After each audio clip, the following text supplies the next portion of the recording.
I'm going to tell you a little bit about DiSH in case you're new to the program in Montana Pediatrics, and we'll get the session going today. So DiSH, Diabetes in School Health, is a monthly school diabetes health teleconferencing program designed by school nurses and clinical colleagues who are also care for students with diabetes.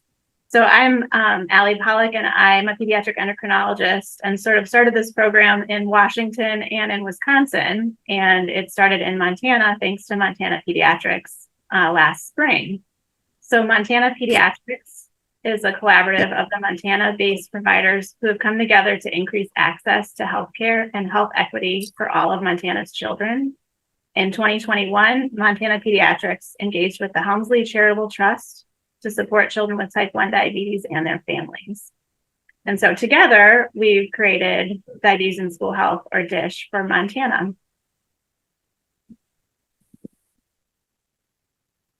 A little bit more about DiSH. So DiSH is based on a telementoring and community of learning model inspired by Project ECHO. So Project ECHO is a program from University of New Mexico that was developed to support subspecialty care delivery to patients across the state who couldn't get to the center in a timely manner and get important medication for hepatitis C. It was an adult program originally. And so the idea is that there's subspecialists and expert content that can be distributed and collaboratively shared across the state to those who are providing that care directly. So in that original program, it was primary care providers that were getting collaborative telementoring from the hepatitis specialists. And we sort of flipped this to diabetes care, and school personnel, school nurses, are really there day to day. And so we're sort of flipping that model to the school. Each session has a hub, which is sort of the content experts, and spokes, which are the people that are taking care of students day to day. So the school nurses, the school personnel. And we have a 10 to 15 minute didactic presentation first with lots of content. And then the rest of the hour is for discussion of scenarios that have come up in the school, sharing of ideas, sharing and venting of challenges that maybe we can't solve, but at least we can realize they're not just happening in your school. So that's sort of the model. And it's a sharing community. So we're going to learn from you, you're going to learn from each other, and you're going to learn from the experts. So hopefully it moves all around. We're engaged, learning from each other and sharing experiences. This sort of shows what to expect as far as the session today. So we'll have our featured presentation at the beginning, which you'll hear about in just a moment. Then we'll have time for discussion, idea sharing, and that portion will not be included in the archived posting that we'll have after the session. There's also an important survey at the end, which we can learn more about what you're learning and what we can do better. And you'll receive an email a few days after the session with the key concepts and any follow-up information, as well as information about our next session for November. Please keep in mind that DiSH presentations and discussions do not create or otherwise establish a provider-patient relationship between any clinician or any patient whose case is being presented or discussed in a DiSH setting. When discussing any student or patient, please be sure to omit any personal identifiers and consider whether you should withhold any geographic or other data specific to that student or school that would constitute information protected by HIPAA or FERPA. And lastly, but importantly, we now are able to provide continuing education credit hours. We want to make sure you know there are no relevant financial relationships with ineligible companies for those involved with the ability to control the content of this activity, so both the planning committee and the expert presenters. The session is eligible for 1 contact hour, and successful completion includes more than 75% attendance of this presentation and completion of the electronic evaluation. So look for the survey link in the chat at the end of this session. Credits will be issued by way of Logan Health. Logan Health is approved as a provider of nursing continuing professional development by Montana Nurses Association, and accredited approver with distinction by the American Nurses Credentialing Centers Commission on Accreditation. So if you have any questions on getting your credit hours, we have Matt's email address on here, mlarson@montanapediatrics.org. If you don't remember that, it will be available to you in the follow-up email as well. And I will pass it on to Matt. I'm really excited for this talk today and look forward to our discussion afterwards. Awesome. Thank you, Allie. And I would just like to kind of turn that back around and really say it's an honor and really amazing to be working with Dr. Allison Pollock on this program, of which she's brought to Washington and Wisconsin. And we are very honored to be able to roll it out here in Montana. And I feel like the need has been graciously well received. So it's wonderful to be here. And with that, we want to get rolling with our speaker here this evening. So I have the great pleasure to introduce you guys to Charlie. I'd like to say Charlie is a wonderful friend and colleague of mine. I'm happy to say that I'm able to spend time with Charlie and his wife and his 2 children outside of work. So it's a great pleasure to actually introduce him as, a licensed clinical social worker with 20 years of experience working with youth and families in a variety of settings, from the wilderness to international to schools and clinically, like places like Seattle Children's and Logan Health. Charlie engages with a variety of kids and families and has a special interest in diabetes, which stems all the way back to Seattle Children. So I've had the pleasure to work with Charlie on a few different presentations across the state, and I'd just like to send it over to him. Thank you, Charlie, for being here today. Hey, thanks, Matt, and everybody. Really happy to be here. And I really believe this is, such a good time to be talking about the connection between mental health, situations and trends, and managing type 1 diabetes in youth, with it being the beginning of the school year. And so, talk about a big subject also.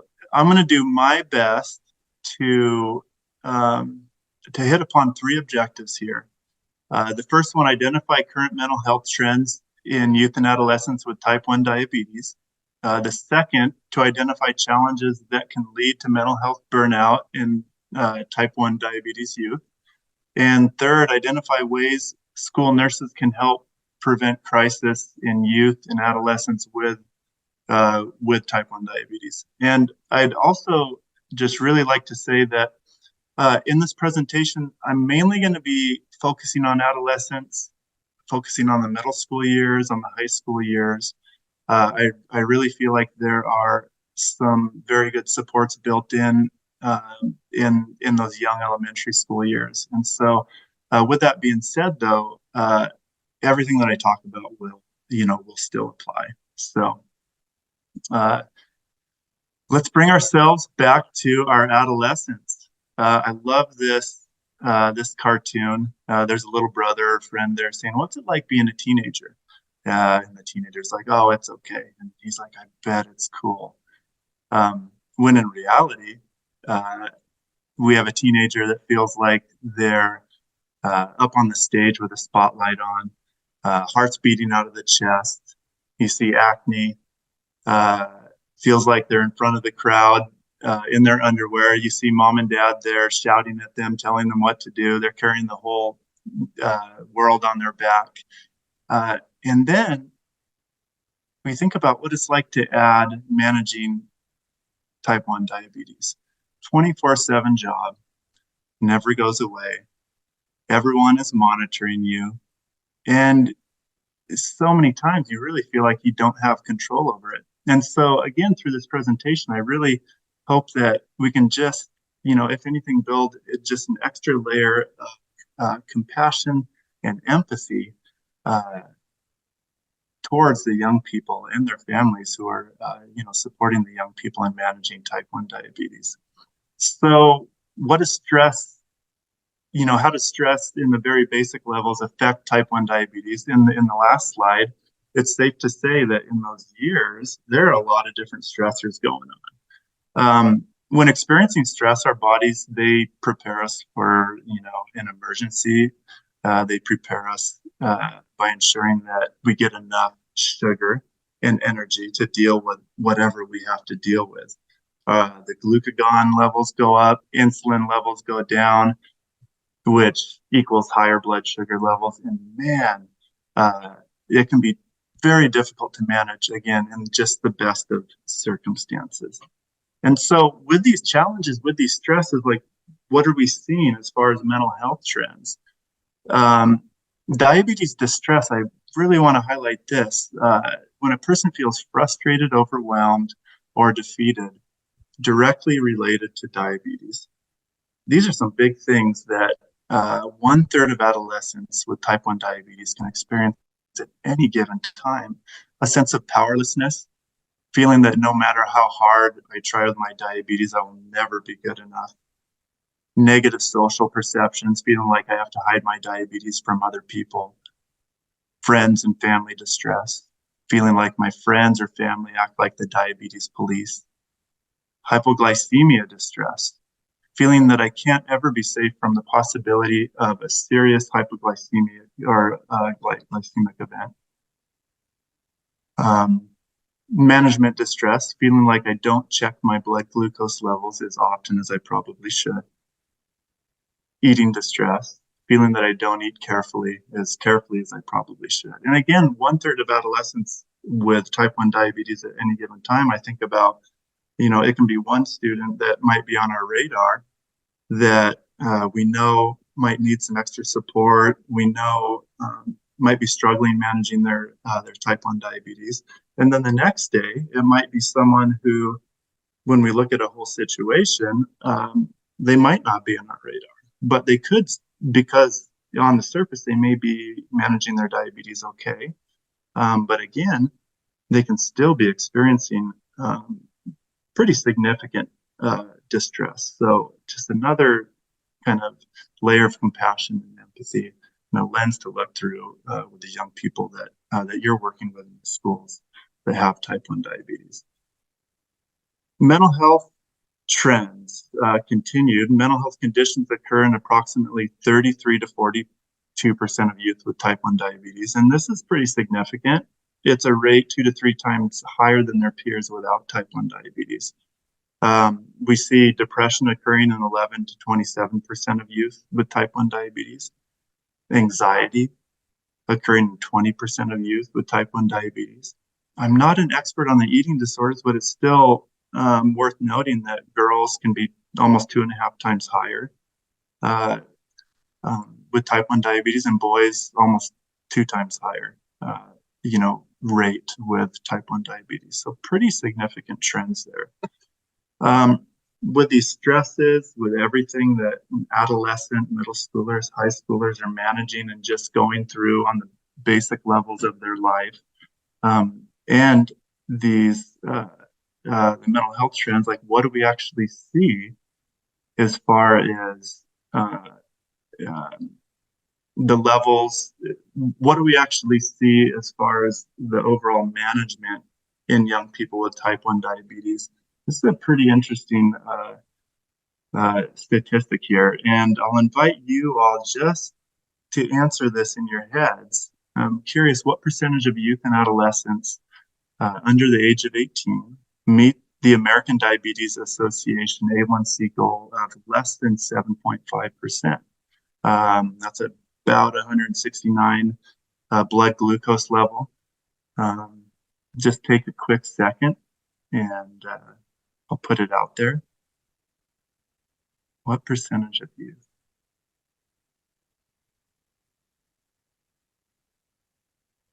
%17%. It's pretty astounding. So this again gets me to think about one, what are our expectations as adults, as caregivers, as people like all of these school nurses who support these young people with type 1 diabetes in the school. A lot of times we can have, and the families, in the medical teams, we can have pretty high expectations for the young people to be meeting these A1C goals. There can be frustration involved if they don't. And it also tells me and just kind of reinforms me and reminds me of just the opportunity that we have to support, these young people. So getting into the challenges, what gets in the way and what are some things that lead to these trends in A1C, these trends with the mental health trends. I'm going to start with focusing on just the middle school years, the developmental things that get in the way.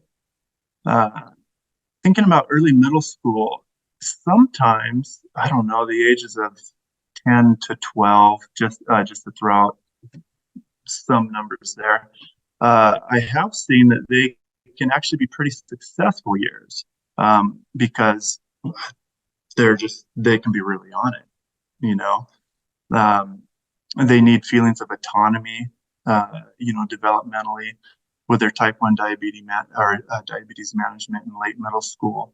And they also are starting to feel more sensitive to being different in how others view them. We have to be aware in these middle school years that I've seen in my experience, a lot of middle schoolers can start to slip through the cracks in regards to care and support.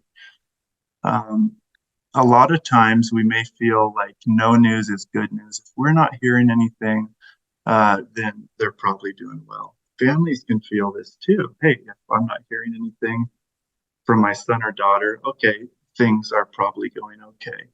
I feel like, and really want to highlight that these early middle school years can be some of the most important years to establish just consistent care and check-ins at the school level. And if and when we can do that, and all of you as school nurses can do your best to figure out ways to do that, I do feel like it can really prevent other issues from happening and other crises from happening later in middle school, into high school, and onward. Moving on to adolescence, these do apply to middle school years. The skills developed during middle school and high school years, we're looking at the skills of problem solving, impulse control, prioritizing long-term goals, planning and time management, organizing, all of those executive functioning skills that are still very much so developing and being practiced. So what kind of skills are needed to manage diabetes? We see problem solving, impulse control is needed, prioritizing long-term goals, planning and time management, and organizing. Along with this, it can be very, very difficult to ask for help. And youth and adolescents, they just may not really share how they're really doing. We know this and understand this. And so, I just really want to highlight that there are a lot of challenges built in to these teenage years, these early adolescent years, with managing type 1 diabetes. It exponentially makes it more difficult. And so getting into prevention, what can all of us do to and what can all of you do as school nurses and the school staff do to help prevent what I feel like are the diabetes burnout, the crises that can happen in school. I really believe that it has to do with, in the starting point, it has to do with strengthening the communication between the certain systems and then these big systems in these young people's lives. The more supported and connected the students and families feel, I really believe the better chance for positive outcomes in their diabetes management. We know diabetes is a team sport. Supporting the team supports a better chance of positive outcomes. So you see the school nurse down there. I also feel like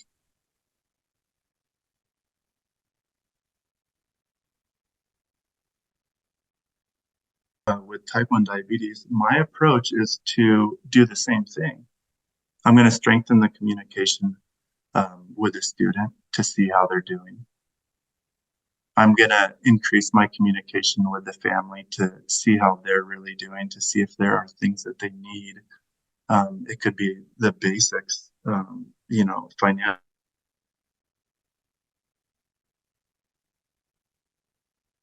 That I worked with that was still feeling like they had to ration insulin to be able to get through to the next month before insurance would pay for and cover their next round of insulin for the pump. That's something that if we didn't know, if we didn't talk about, that could be a big barrier that gets in the way that causes family or stress for the family, stress for the student. Another very important opportunity I feel like for school nurses is to increase the communication with the school staff. I'll get into this more, but when that can be increased, hands down, the family and student will feel more supported. Likely outcomes will be better. That's in my experience, and so just another big focus there.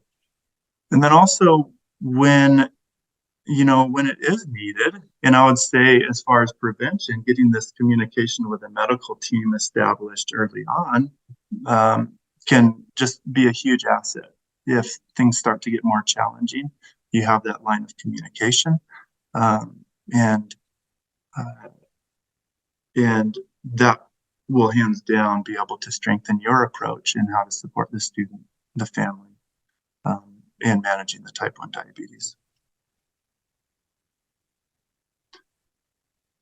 Another important role, I believe, and one of the most important for all of you as school nurses, is to really look at supporting the school and the school staff.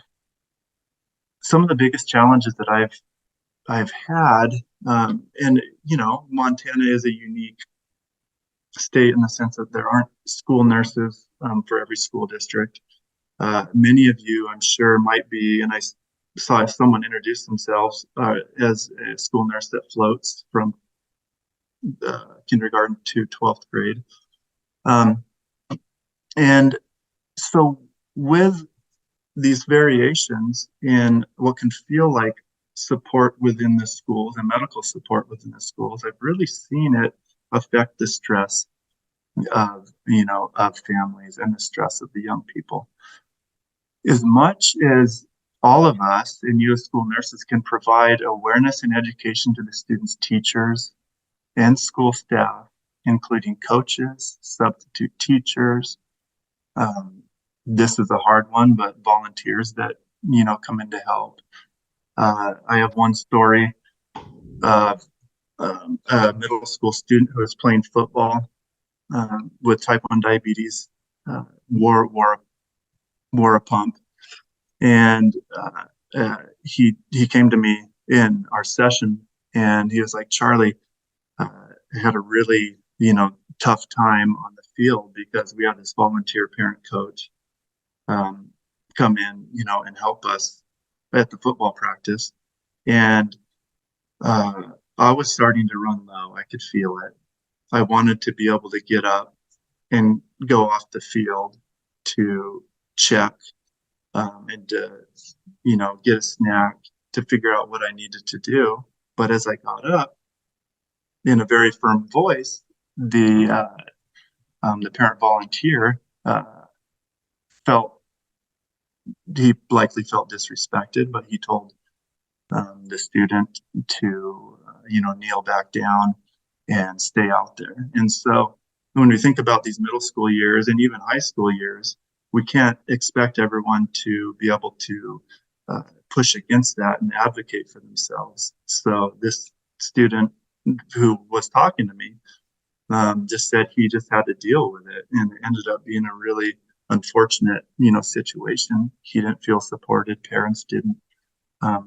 And, in this situation, it also wasn't much different with the coach. I was talking about a parent volunteer, but the coach didn't necessarily have the awareness, the education into, hey, what this looks like to manage diabetes on a very basic level and what this looks like on the field, the special needs. So education, any information you can give the students, teachers, including the accommodations that the student has. Some examples are needing snacks in class, maybe needing to leave early for lunch to count carbs, to bolus, to do what they have to do before other students get there.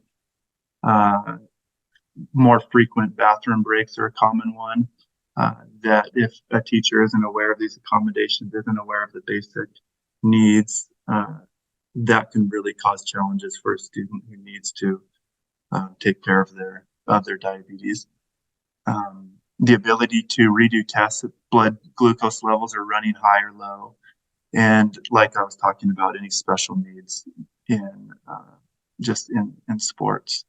So along with this, just the active check-ins and with school staff, with the teachers, periodically throughout the year, I feel like getting those lines of communication going early on at this time of year can really create just a trend of awareness and support. And with the school staff, the family will hear about it, will feel supported, and the student will also.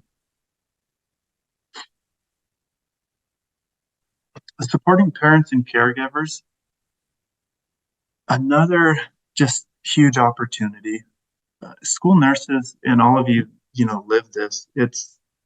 You have a lot of care and support to give so many students. When there is time set aside, and it can just be brief check-ins to increase those lines of communication with parents and givers, it will exponentially pay off in the end, I feel. And that's been my experience. During those 504 meetings that should happen and will likely happen at least 2 times a year, one at the beginning of the year, especially relevant to new diagnoses, being able to get a release of information signed from the parents at that first meeting to be able to communicate with medical staff. If there is a counselor or a therapist, that can be helpful if they're open to doing that. Taking that care of that early can prevent other hassle in trying to get those forms signed after something big happens, after challenges and crises happen. So creating a plan to check in with parents consistently to touch base, parents feel supported, outcomes have a better chance of being better. Encourage parents to communicate needs with the school. Just encourage that, that communication. And I do feel like when I was working in school and speaking with some school nurses, when parents reach out, you'll best know how to support them, and you'll best know how to support the unique needs of their family and their son or daughter. Also, letting parents know that you will communicate the accommodations that all of you work together to come up with to the school staff, and doing your best to communicate those and follow through with that is just going to be huge. Again, family feels supported, student feels more supported and open to ask for help when needed, staff are more aware, feel more supported, and everybody is much more on the same page.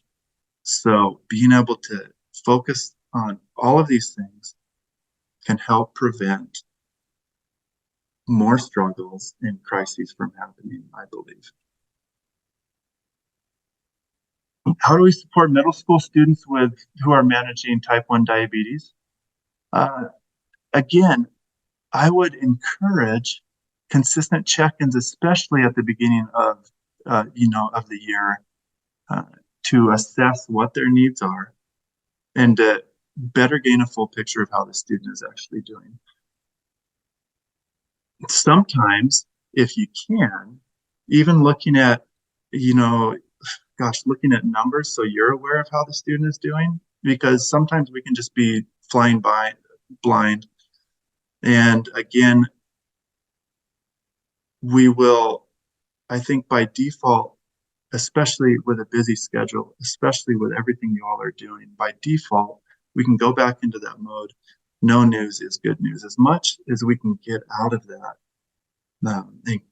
and establish these consistent check-ins with the middle school students early on and get that full picture of how they're actually doing, is just going to be just a huge help. Ask them how you can be of support. Provide examples of what you would recommend. And so middle school students, and this is relevant, also, and sometimes especially with new diagnosis students who are really just learning how to manage their type 1 diabetes, they may not necessarily know what to ask for. And so you could give an example of like, hey, what would you think about or would you welcome coming into my office,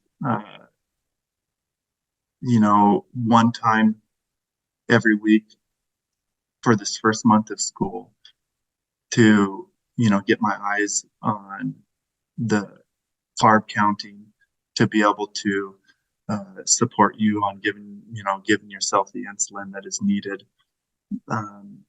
Spot checks sometimes, throughout the day if they are struggling to remember, or if they're struggling with motivation. Giving them some examples of some things that can help can be very useful to those early and later middle school years. And inform the student of their accommodations. Some students I have found may not even be aware of the supports that they do have on paper within the schools. And so reminding them of these supports, that, hey, they can, if they're running high or low before a test,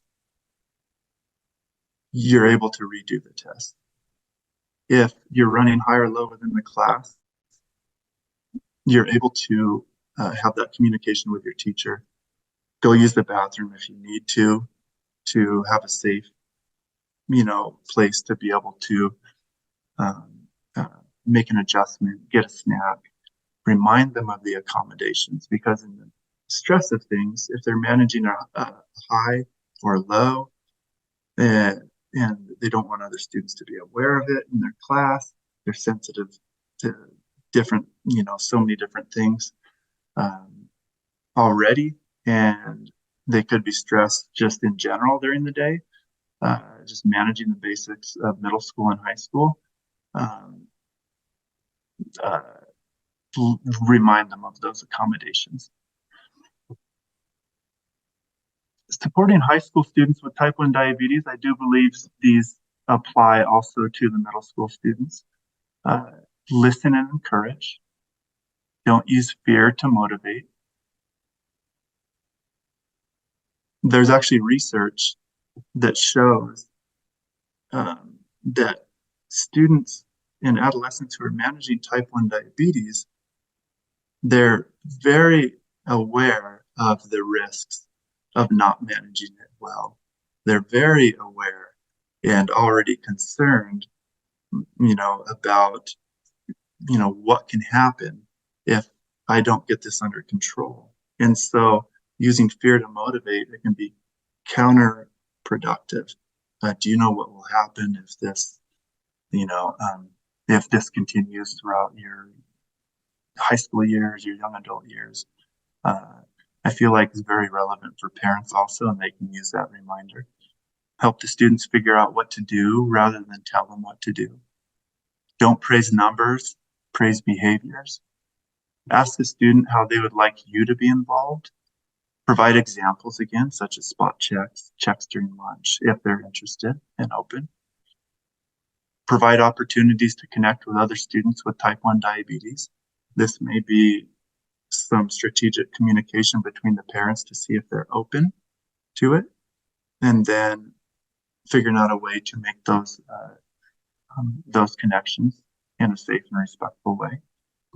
Refer to Awesome therapists, remembering that most times this is welcomed even when things appear to be going well.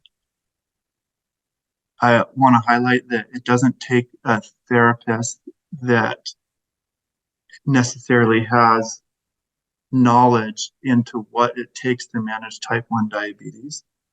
This is just another layer because they can learn that, and they likely will learn that, through the student. This is just another layer of support to be able to,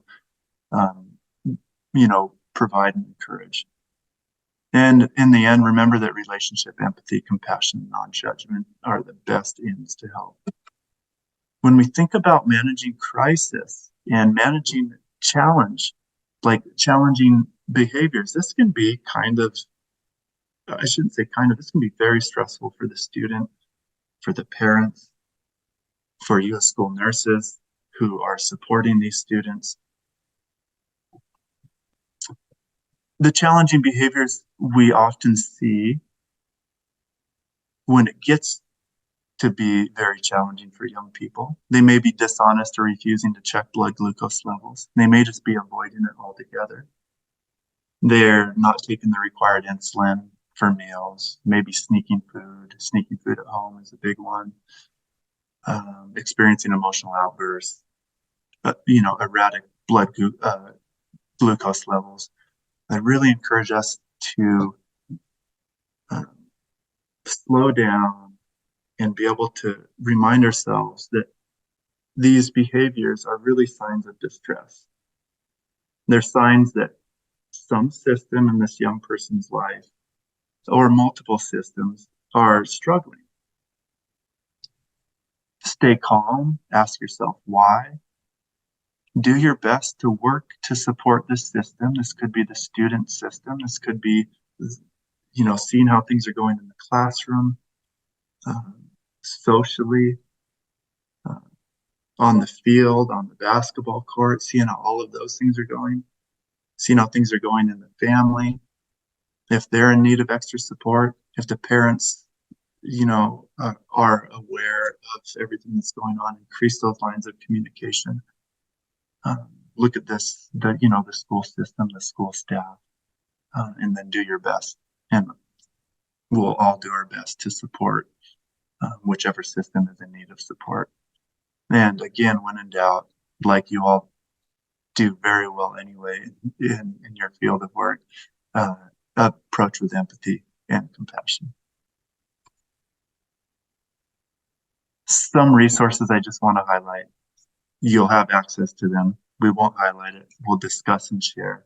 That's a whirlwind. Thank you, everybody.